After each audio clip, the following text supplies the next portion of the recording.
अमीर लड़का था। उसे एक गरीब लड़की से प्यार हो गया। वे लड़की एक गरीब किसान की बेटी थी और वे बहुत खूबसूरत भी थी।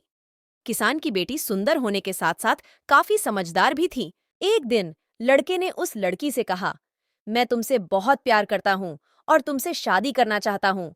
लड़की ने बहुत सोचने के बाद उस लड़के को शादी से इनकार कर दिया, क्योंकि वे सिर्फ गरीब घर से ही रिश्ता रखती थीं। कुछ दिनों बाद लड़के ने लड़की के माता पिता से बात की और उस लड़की को समझा। काफी समझाने के बाद वे लड़की मान गई और उन दोनों की शादी हो गई। शादी के बाद लड़का उसे बहुत प्यार करता था। शादी के बाद दोनों का वैवाहिक जीवन बहुत अच्छा चल रहा था। लेकिन कुछ महीनों बाद लड़की को चर्म रोग हो गई, जिसके कारण उसकी खूबसूरत ढलने लगी। लड़की को अब यह डर सताने लगा कि उसकी खूबसूरती ढलने के कारण कहीं उसका पति उसे छोड़ न दे। लड़की उस चर्म रोग को ठीक करने का हर प्रयास संभव कर रही थी। एक दिन वे लड़का काम से दूसरे शहर गया। लड़का जब वहां से वापस आ रहा था, तब उनका रास्ते में एक गाड़ी से एक्सीडेंट हो गया। उस दुर्घटना के बाद लड़के की आंखों की रोशनी चली गई। इस दुर्घटना के कुछ दिनों बाद उनका जीवन सामान्य और फिर से सुखी बीतने लगा।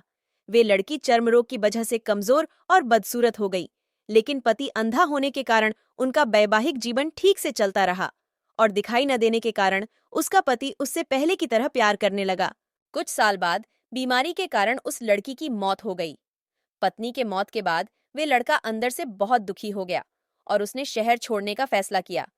तभी उसके पड़ोसी ने कहा, अब आप तो अपनी पत्नी के बिना अकेले पड़ जाएंगे। वे आपका काफी अच्छे से ख्याल रखती थी। अब आप अपना जीवन इस अंधेरे में कैसे गुजारेंगे? तब उस लड़के ने उसके पड़ोसी से कहा, मैं कभी अंधा ही नहीं था, लेकिन मैं यह सोचकर अंधा होने का नाटक करता रहा कि कहीं मेरी पत्नी को उसकी बीमारी और बदसूरती के कारण यह न लगे कि मैं उससे प्यार नहीं करता। इसलिए मैं इतने सालों तक बिना कुछ कहे अपनी पति के खुशी के लिए अंधा बना रहा। लड़के की बात सुनकर पड़ोसी की आंखों में आंसू छलक आए और वे लड़का वहां से चला गया। दोस्तों, अगर हमारा वीडियो जरा सा भी पसंद आए तो लाइक शेयर सब्सक्राइब कर देना। मिलते हैं अगली स्टोरी में।